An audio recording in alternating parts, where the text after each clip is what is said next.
Next on Time for Living, summer's here. We'll be taking you out to the beach. Has Bert Cohen lost his marbles? Certainly not. He's getting this week's second effort salute. And we'll be taking you to Berlin in this week's Traveling Around segment. All this and much more next on Time for Living.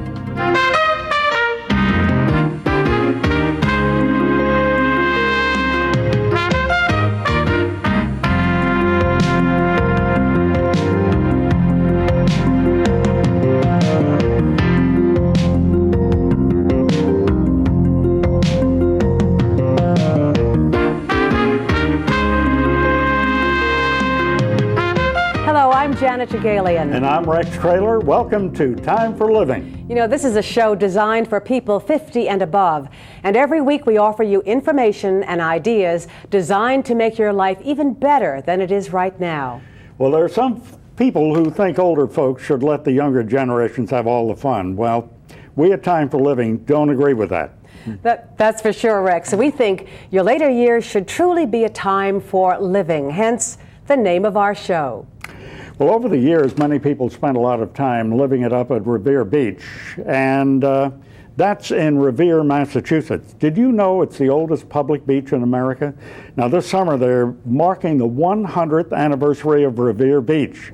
And with the 4th of July holiday upon us, Time for Living Steve Brown takes a look at the past and present of this beautiful natural resource.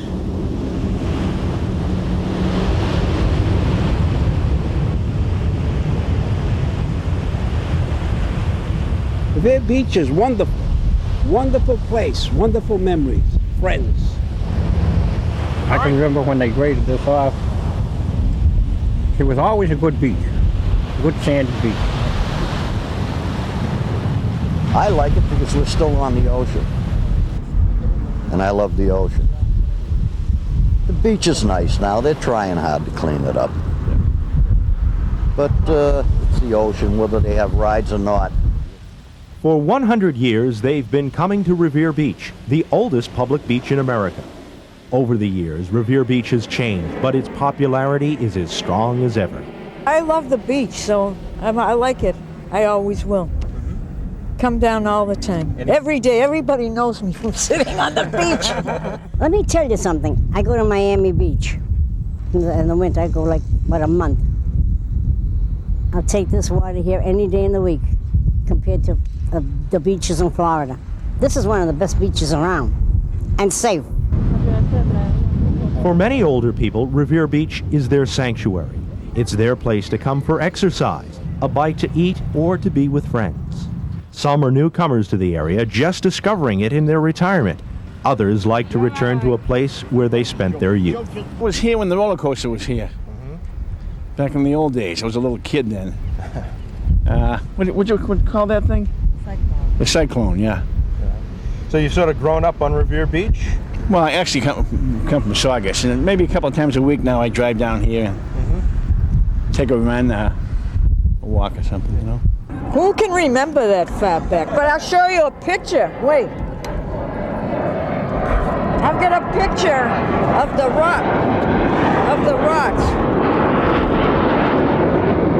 See, here's me in my youth. See the rocks there? That's when I was young and handsome. Couldn't go on this beach when I was a kid. You had to rent a bathing suit at the bathhouse. The big clock is up there so that people could check to see when they had to bring their bathing suits back. That's what the clock is all about. People don't know that. And this beach was just one big playground.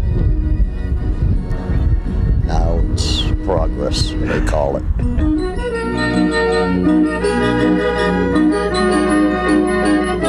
The sun, sand, and ocean haven't always been the only attractions at Revere Beach. And while the arcades, amusement parks, and dance halls are all a part of Revere Beach's past, that past remains very much alive in Peter McCauley's basement. Giant safety thrillers, the hurly hurdlers. Since the 1950s, Peter McCauley has been collecting Revere Beach photos and memorabilia. He has also conducted extensive research on a place very dear to his heart. The earliest recollections are when you go down there as a youngster and you have to build, you want to build your sand castles on the beach. And it just starts up from there. And then pretty soon you get a little bigger and you're allowed to go across the boulevard, get a hot dog. And then as you get bigger, you go down there with a group of young men and you're in the water and fooling around, and then you're doing the rides. And there was quite a few roller skating. There was 3 roller skating rinks at Revere Beach. There was 2 on Ocean Avenue and 1 on the boulevard. And they were popular. And then the dance halls. And you just gradually grow into these different phases of Revere Beach until you're pushing your children down there, going down with your own children. And then, of course, your grandchildren. And then when you're in retirement, you're walking the beach yourself to get the exercise. No matter where you go, wherever you go, I don't care if you go across the United States, you'll bump into somebody and say, Revere Beach? Oh, Master, oh yeah, Ray, I was there when World War II was there. And they tell you a story about being here, roaming the beach during World War II. And you just, no matter where you go, you're going to hit people from Revere. Spend time at Revere Beach. I don't care if it was a day or a vacation of a week or a month, or someone hired a cottage for the summer, or lived here. So you always get stories out of Revere Beach, many, many stories. I can remember the crowds that would come down there, and especially on the weekends, and more especially on the 4th of July celebrations we had here every year. We had big bonfires. There was always some fascination that the beachmen would put together. They would bring barges in and burn barges out there for the 4th of July. They bought one outfit, the Chamber of Commerce, they bought a 130-foot schooner and loaded it with railroad ties and poured it with gasoline and anchored it out there, and that was another highlight. You'd always look forward to the 4th of July night down there. And many of the Revere residents, and Everett, Chelsea, East Boston, Lynn, and Malden, they all came to Revere Beach, and many of them worked here. Yeah, I worked the arcades and the bowling alleys and the pinball machine area, skee ball, and the cat rack, and worked the Cyclone and the Himalaya and all those great rides that we had back then. While the rides may be gone, there are still some who earn a living at Revere Beach. Can I help someone over here? All right, what can I get you, sir? 365 days a year, Kelly's Roast Beef serves onion rings, fish and chips, fried chicken, and of course, roast beef. An institution since the 1940s, Kelly's is one of the links to the old days at Revere Beach. And while rides like the Cyclone and dance halls like the Ocean View Ballroom are gone forever, the old days will be returning just a little bit to Revere Beach this summer. We're keynoting the centennial over the July 20th weekend with a major fireworks display by the Grucci family, which is internationally famous for fireworks. We'll have band concerts, an oldies concert on the sand, and we'll be kind of bring back the nostalgia and the flavor of what it was years ago. For 100 years, the Metropolitan District Commission has maintained Revere Beach. And while some may have written off the beach years ago, MDC Commissioner David Balfour says Revere Beach is making a comeback. Well, I think, people have gone away because of the water quality over the years. The MW area has been working with that. The water quality has come back a great deal. The open space, the parkland we're developing along the boulevard is another thing which gets people back in and into the area. So it's worked out pretty well. I think we're in the right direction. Definitely things are picking up the beach, because if you go down there now and you'll start seeing people, in the water on these warm days. I've noticed that last year and this year especially, they're really coming back in droves. Really are. I'm Steve Brown. Time for Living. Joining me now in studio is Jane Howes. Jane is the Public Relations Coordinator for the Massachusetts Office of Travel and Tourism. And with the summer months here, you're probably looking for things to do. And Massachusetts is a great place to spend your vacation. And in just a few minutes, we'll take your calls about travel and tourism in the Bay State. Our number here at Time for Living is 617-244-3344, and we'd love to hear from you. Welcome, Jane. I'm just still fascinated by that piece on Revere Beach. I'm sure you learned a lot about Oh, I sure did. much of its history. And maybe now I know why they used to go to the beaches with their full clothes on. I mean, they had to rent bathing suits, so therefore they had to go dressed. Absolutely. Absolutely incredible. Well, look, we're going to talk about Massachusetts and all the wonderful things there are to see in this state. I think we're blessed in a way to have such variety, the marvelous seashore and the mountains and the countrysides, and I'm sure there is so much to do during the summer months here. There really is. And we're on the eve of a huge weekend, being the 4th of July. No matter what part of the state you go to, if you're in the Berkshires, the Cape, the North Shore, there's so many activities to do. We usually just focus solely on the Esplanade and the Boston Harbor area. There's so much excitement there. But I really was perhaps a little less informed as to what else there is. What is there down the Cape that is of real significance? Well, this weekend they're going to be having a Hyannis Harbor Fest, and they will have a boat parade. Later in the summer, they're going to have a Falmouth Road Race. And they're also going to have the Barnstable Fair. So there's a lot planned on the Cape. And of course, the Brockton Fair comes up pretty soon for it's local actually people. Started already. Oh, it has? Yes. Ah, okay. And there's just something doing in every part of the state then? Absolutely. What's happening out in the western part, in the Berkshire area right now? Well, Tanglewood has started, and that continues through early September. And this is a very exciting season for them. And there's lots of museums out there, the Norman Rockwell Museum, the Mount, which is the home of author Edith Wharton. So there's a lot to see out there as well. What about when people come from out of state and you want to take them to locations that are really going to be special? Is there some way the Board of Tourism and Travel can give us some idea of what really is where people are trying to take guests or people who have never been to this state before? Well, that's hard to say because there's so much to offer. Absolutely. Yeah. But personally, I love the coast, and I've fallen in love with an island called Cutty Hunk, which is off of New Bedford. And I just think it's the prettiest place and very quiet. And you can take a ferry from New Bedford. It's called the Alert. And it takes you over there, and there's not much to do over there, just beauty. Can you pack a lunch and go? Absolutely, Yeah. and you can take a picnic, and it's just a spectacular. We learned about Revere Beach, and I think I've grown up going to Nantasket Beach, and I think that's a very safe and well-run beach as well. But we're blessed to have the shoreline we have. We really are. And so Cutty Hunk is just another piece of that beautiful shoreline. Absolutely. Right. But we too are blessed to have mountains, and I assume that we may not be as high the mountains as they are further north, but there's still places of wonderful refuge for summer people. Absolutely. And I want to mention we have the Massachusetts Getaway Guide, which is a free travel planner, 4-season guide that viewers can call 1-800-447-MASS, and they can request a getaway guide. And that features the entire state, and it includes an outdoor section, which features hiking and biking. And that's free? Is It that right? is absolutely free. Again, I think it's important that people who are concerned about enjoying the state themselves, or perhaps taking relatives and friends from out of state to special locations, this might be perfect for them. Absolutely. You also have something else that is called the 1996 Spring and Summer Calendar of Events. Yes. And this too is available. Yes, and that's free, and you could call 1-800-227-MASS and request a copy of the summer calendar. And that also includes a whale watch guide. And Massachusetts was just named by the World Wildlife Fund as one of the top 10 places. No kidding. In the entire world to go whale watching. Now, if you go out on a whale watch, excuse me, are you guaranteed to see whales? Well, do people come away? Do people come away disappointed? Oh no.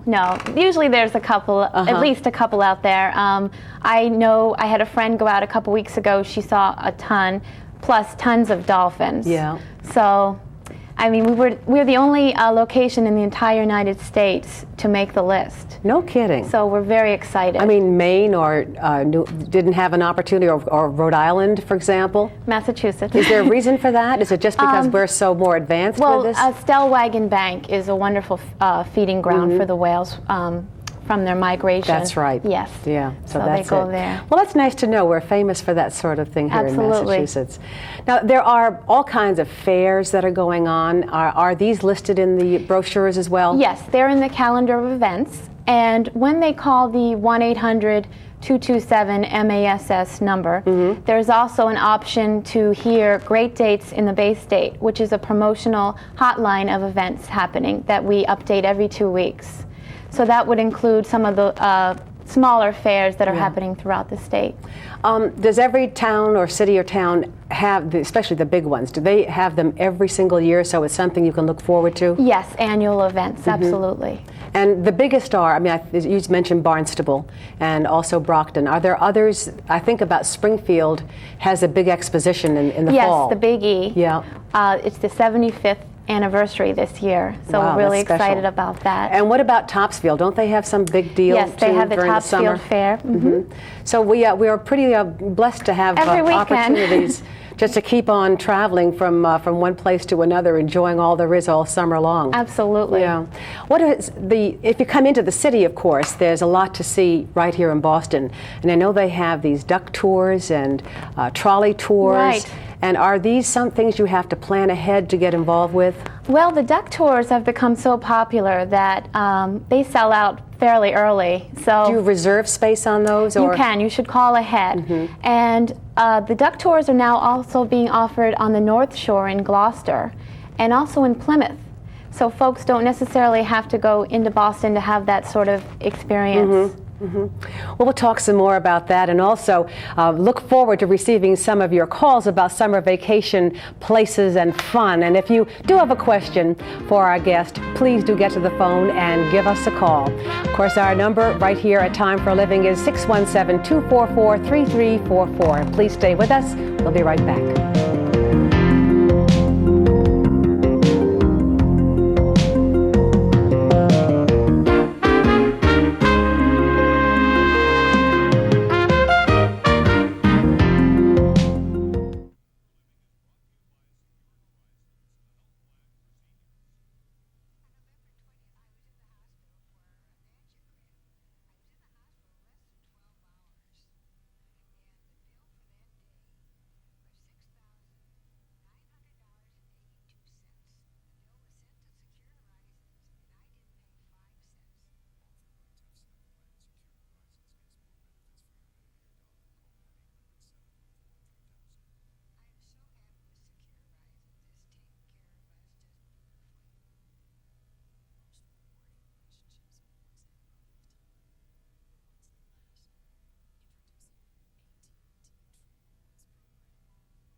Great. Yeah.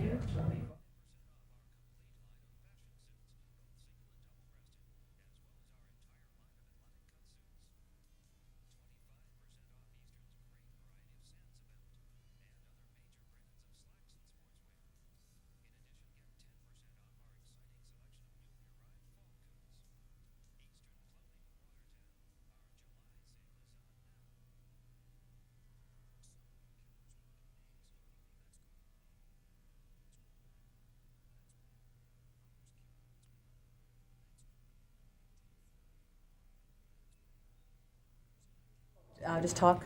1, 2, 3, 4. Count. 1, 2, 3, 4.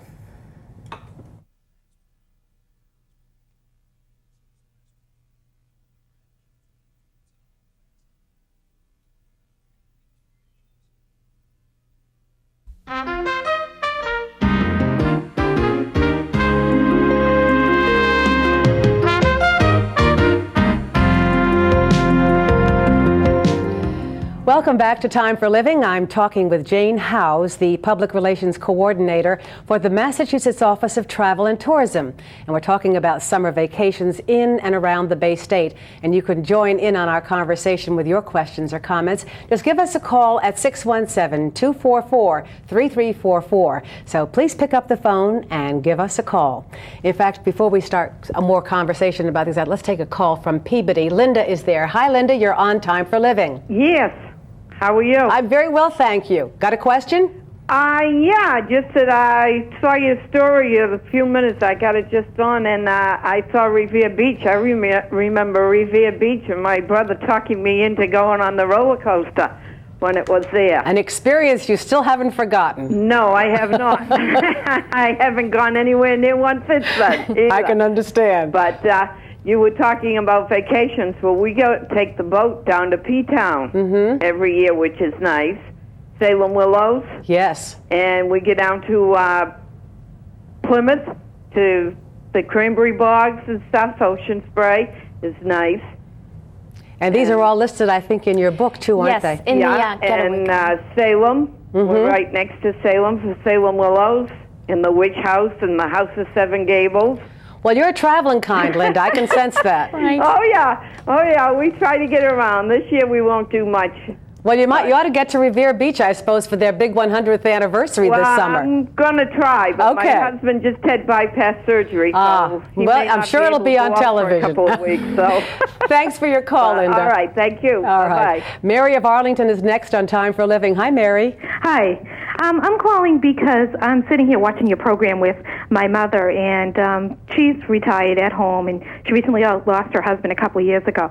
And we're always looking for places to go for the summer, but we have a golden retriever, and she doesn't like to leave the dog alone. And we were wondering if you could recommend any beaches or places to go that allow pets. That's a good question. That is a good question. Well, if you call our office at area code 617-727-3201, we have people there until 5 o'clock this evening who would be able to help you with finding an accommodation and beaches that accommodate pets. Great. So good luck, and thank you very much for your call, Mary. Okay, thank you very much. All right. Bye-bye. It's important to get information like that. People don't realize that there are possibilities to take not only the children, but the pets as well. Absolutely. But there are places where they are not welcome, and they should know this beforehand as well. Right, you're right. Let's talk just a minute about some of the specific locations that would be recommended, for example, for people who are 50 and over, seniors. Where do you suggest that they might find places of real interest or organized kinds of groups that are be traveling around? Well, I think antiquing might be of a lot of interest to older people. Younger too. Absolutely. Antiquing has become a really hot event for tourism. And Massachusetts certainly has a lot of places to go. The North Shore, out in Brimfield, they have a big antique mart throughout the year.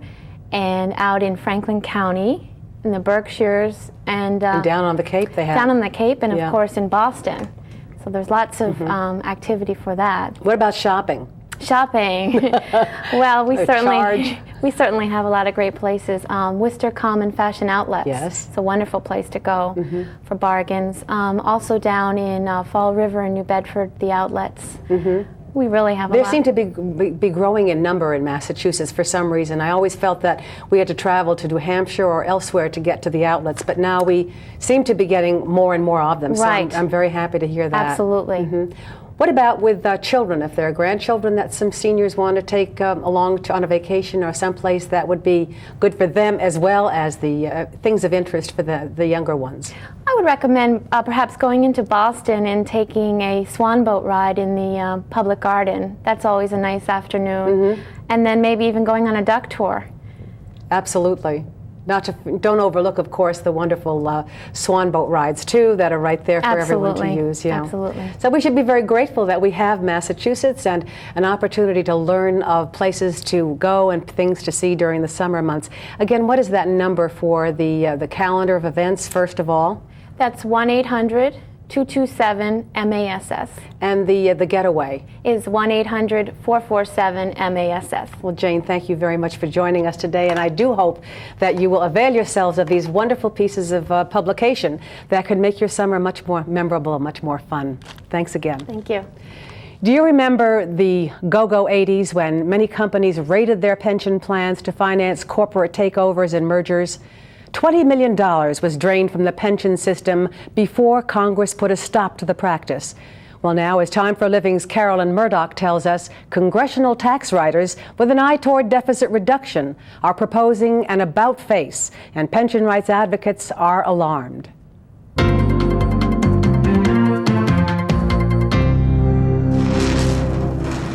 Suppose your employer can take money set aside for pensions and spend it. Pensions rights advocates warn that's the bottom line of a congressional deficit reduction proposal that would allow companies to tap pension fund surpluses. For one thing, the money that is now being called surplus isn't surplus at all. It's money needed to make good on promises and to protect the funds against stock market downturns. So people's pensions could be at risk. The proposal would allow companies with a 25% or higher pension fund surplus to withdraw pension assets. Federal taxes on those withdrawals would help reduce the deficit by $10 billion, backers say, figuring $40 billion would be withdrawn from pensions. In a scathing report, a government agency that insures most pensions, Pension Benefit Guarantee Corporation, calls the proposal an invitation to employers to take the money and run. Remember, we're already talking about a pension system that's underfunded by $71 billion, and now they're talking about taking another $40 billion. The Pension Rights Center argues that money could be spent better on cost of living adjustments for retirees. As it is, only 1 in 10 of today's workers can expect an increase to offset inflation from their pension in retirement. I'm Carolyn Murdoch. Time for Living. Now, if you'd like to know more about the pension system, the U.S. Department of Labor offers a free booklet on pension rights. It's available by calling 202-219-8776. Now, when Time for Living continues, you'll meet the Marble Man, Bert Cohen. He's getting this week's second effort salute, so don't go away.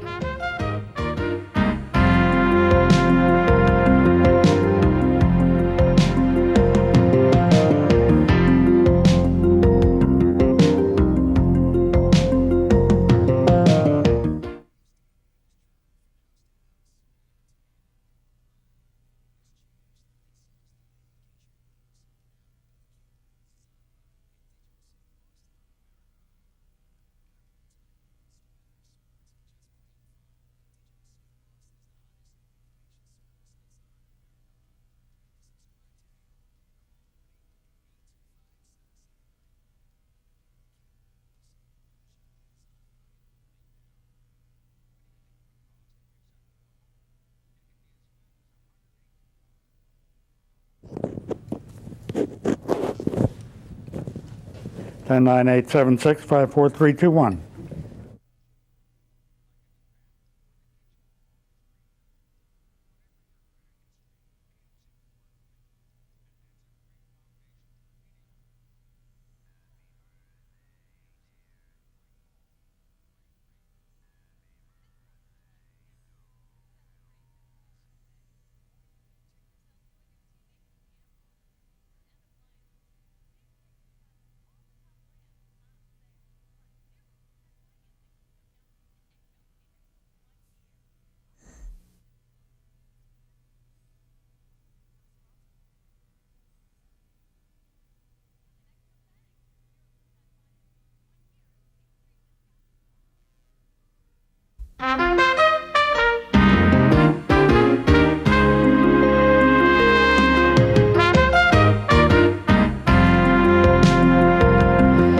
Remember what sort of games you played when you were young?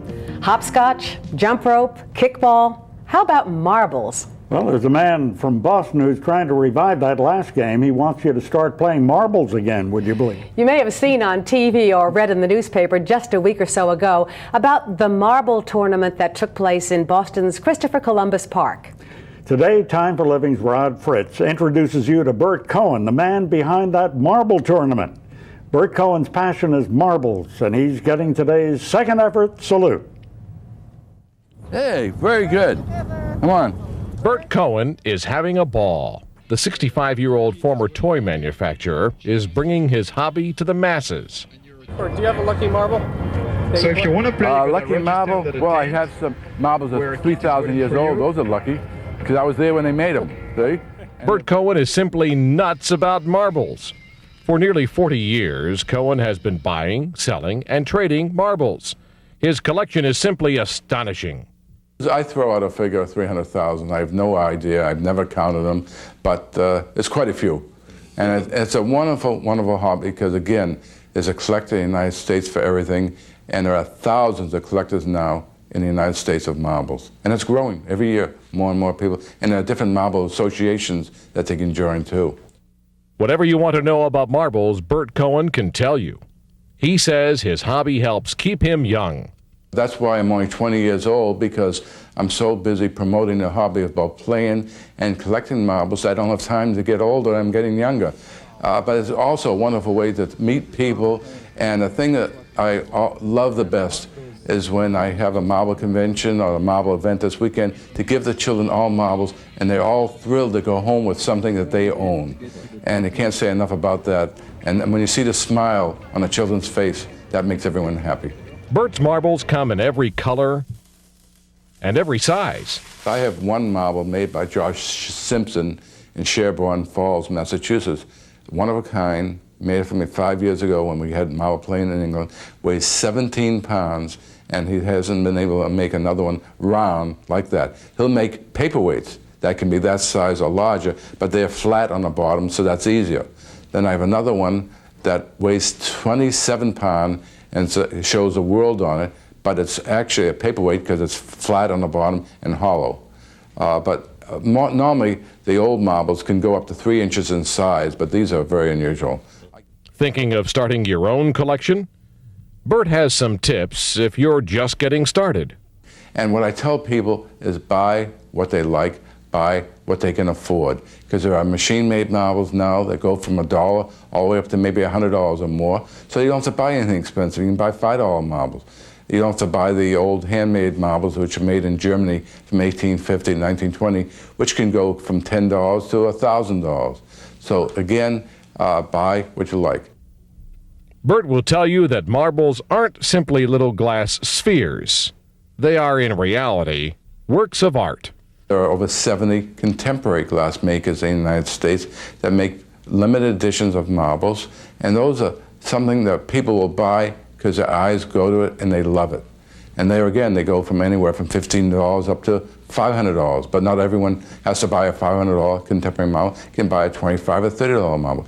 And everyone likes a different color, different style, but a marble, as long as it's round, it's a marble.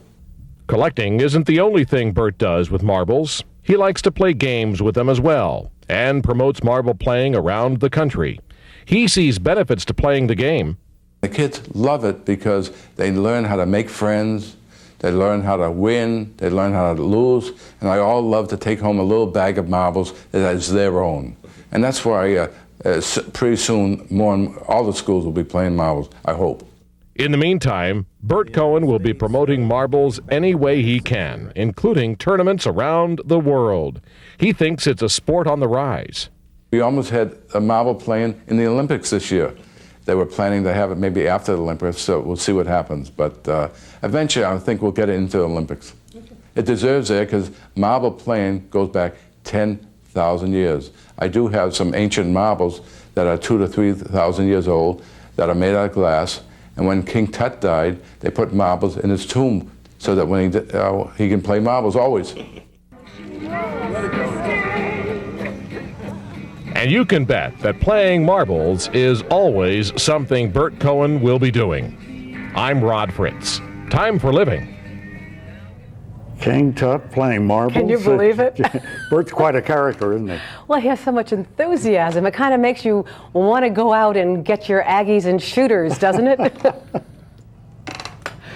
Well, that's for sure. And it's quite a Quite an ordeal. Yeah, trying to get all those marbles together? No doubt about it. I Well, up lost my next marbles. on Time for a Living, our Traveling Around segment, we're off to Germany and the capital city of Berlin. So please stay with us.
You know, whoever said it's a changing world sure knew what they were talking about. Just look at how Eastern Europe has changed. You know, a few years ago, communism had its grip on those countries, which were closed off behind the Iron Curtain. Well, thankfully, those days are far behind us, and that's good news for travelers who are just now getting to see places that were for many years off limits to Western tourists. Today, we take you to one such place, the unified city of Berlin, today's Traveling Around destination.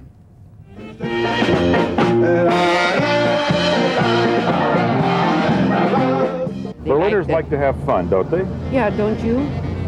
Don't you? Everybody likes to have fun. Huh? Life is so short, you have to enjoy it somehow. But just a few years ago, fun was almost unheard of in drab communist East Berlin. Then in November of 1989, communism collapsed in Eastern Europe. Along with it, the Berlin Wall, the 100-mile-long barrier separating free West Berlin from communist East Berlin and the rest of East Germany. Now only small sections of the wall remain. Where guard towers once stood, tourists now bungee jump.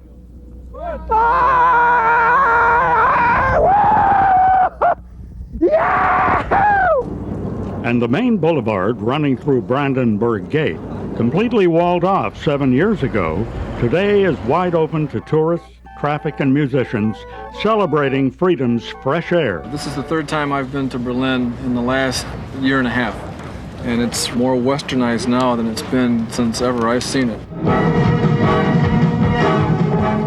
Everything that West Berlin was and still is, flashy, festive, and affluent, communist East Berlin was not. It had no bright lights, billboards, or fancy cars.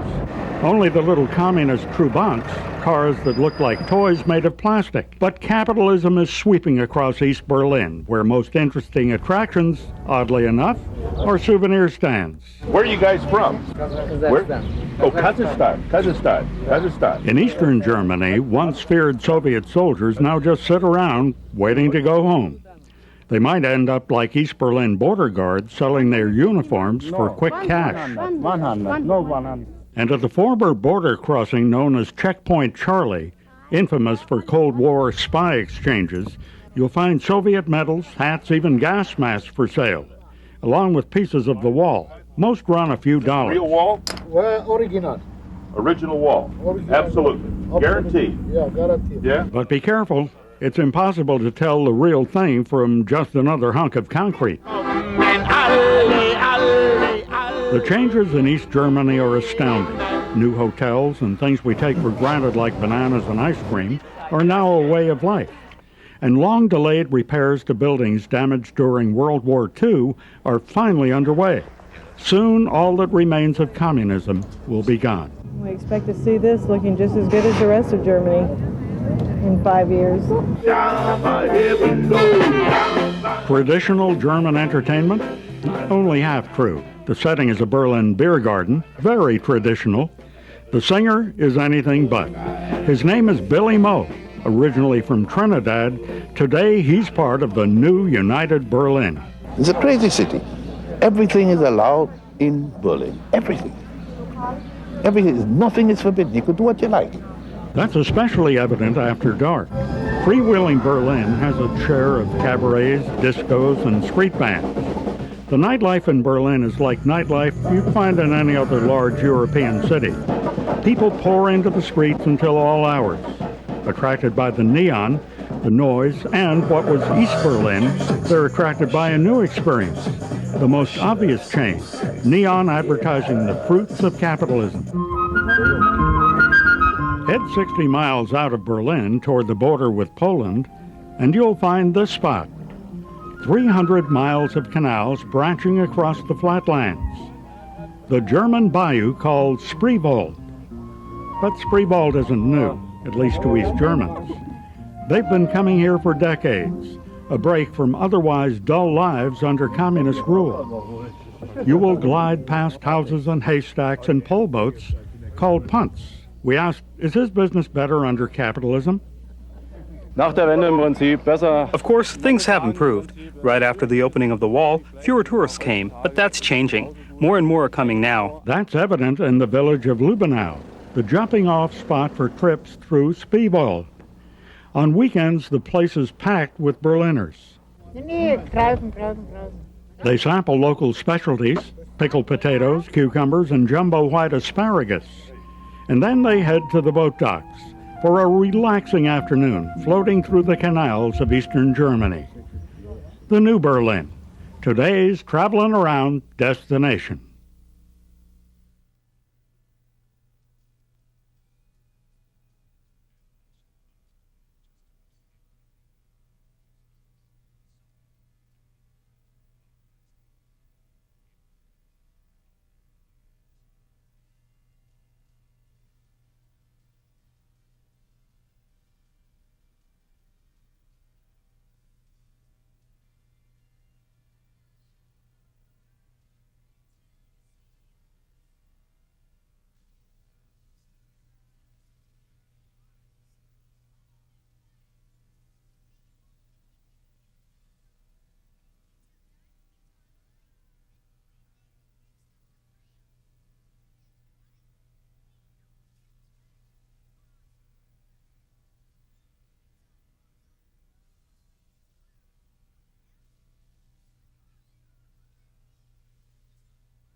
Welcome back to Time for Living. It's time for our Health, Finance, and More segment, where we provide you with what we hope is helpful information that will make your financial security in the later years more stable and prosperous. That's right.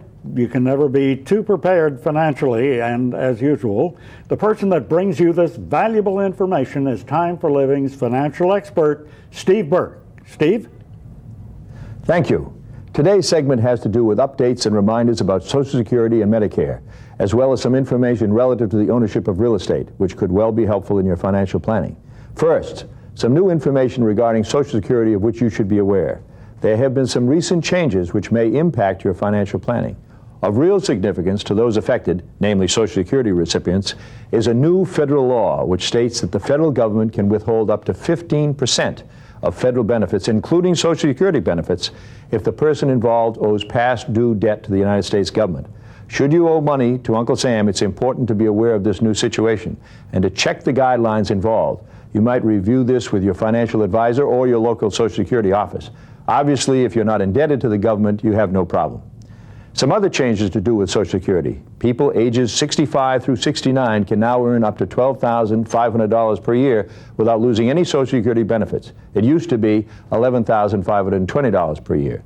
Also, the limit on earnings will increase each year to reach $30,000 in 2002.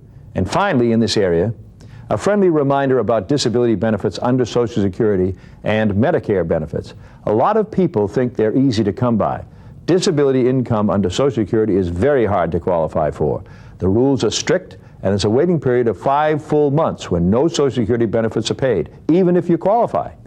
Realistically, you almost have to be permanently disabled to realize a disability income. In the area of Medicare, it's important to remember that nursing home care is rarely paid for, and then only for a limited time. As with disability, it's hard to qualify. Fortunately, your financial advisor can help you insure against both exposures. The last area of comment today has to do with the ownership of real estate. While many people have an interest in real estate, sometimes very sizable equity in residence or commercial property, they often don't evaluate the language of ownership. There are pluses and minuses in each. This is important since it can help smooth transition from one person to another, or unfortunately, sometimes create a problem where none should be if the wording is faulty. If you have not checked the way your deed reads and how it passes to others, you may have created an unnecessary difficulty for yourself or family. Tenancy in common sounds a lot like joint tenancy, but are definitely different in terms of results, which may occur because of death, divorce, or any process involving the selling of the real estate. Tenancy in common can limit the control a joint owner of property can exercise. Joint tenancy, on the other hand, means that the other owner has a right of survivorship. This means that should one of the owners die, that share passes automatically to the survivor. Future interest, life interest, term interest, and property held in trust all have different ramifications in your financial plans. For this reason, it's always a good idea to check the ownership of a residence or other real estate to make sure that it is going to end up in the proper hands. This suggests that the different language is there to make sure you accomplish your goals, and that sometimes, if a situation changes, the original language or ownership is going to achieve your desire. An example could be where an older person suddenly becomes less competent, or a young person suddenly is disabled and unable to handle the management of the property. The sum and substance of this area of financial planning is to make sure that the results you desire are reflected in the legal language contained in the proper papers. Certainly it makes good sense to review this with your lawyer periodically. When you think of the fact that most of we experienced citizens have spent 50, 60, or 70 and more years accumulating what we have, it seems only sensible that we take a few moments to plan what we want to happen with what we've got. Whether it's real estate, stock, insurance, or other assets, periodic checkups, just like medical checkups, are a good reason to see your financial planner. And remember to ask lots of questions. This is Steve Burke, Time for Living. Great job, Steve. That's Steve Burke of Coordinated Financial Planning. Coming up next on Time for Living, our weekly check of our mailbag. So stay tuned and find out if your letter will be read on the air. We'll be right back.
Lots of letters in the mailbag this week. Well, that's for sure. And one of those letters comes from George McCafferty of Quincy, Massachusetts, who's a retired Boston firefighter.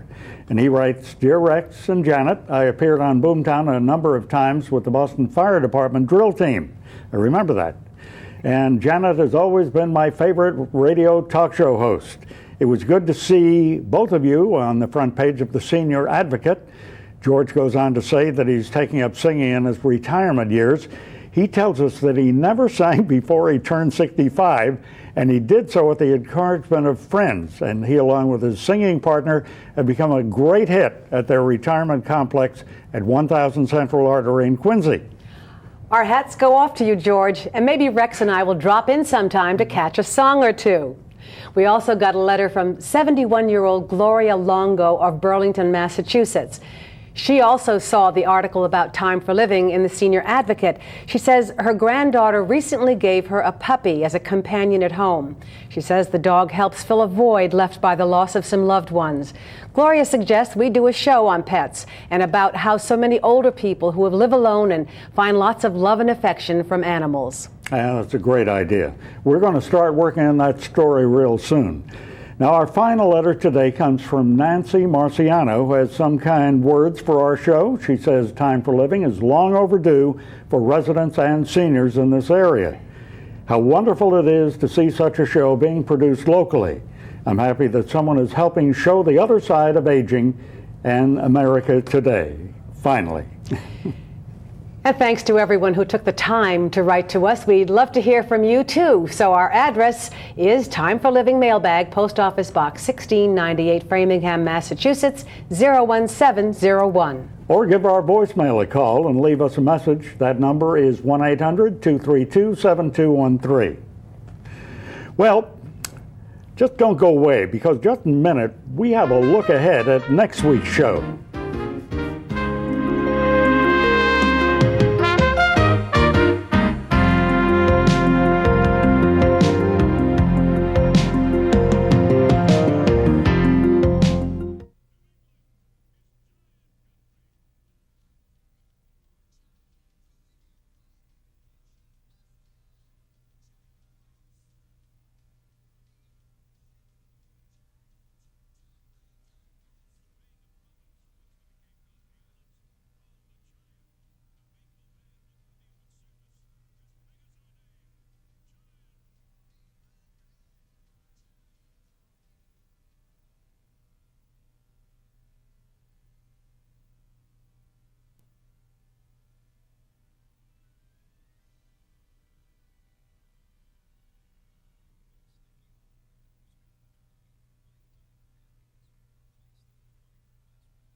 Well, that's going to do it for us today. We certainly hope you enjoyed our show. And we hope you have a happy and safe 4th of July holiday, too.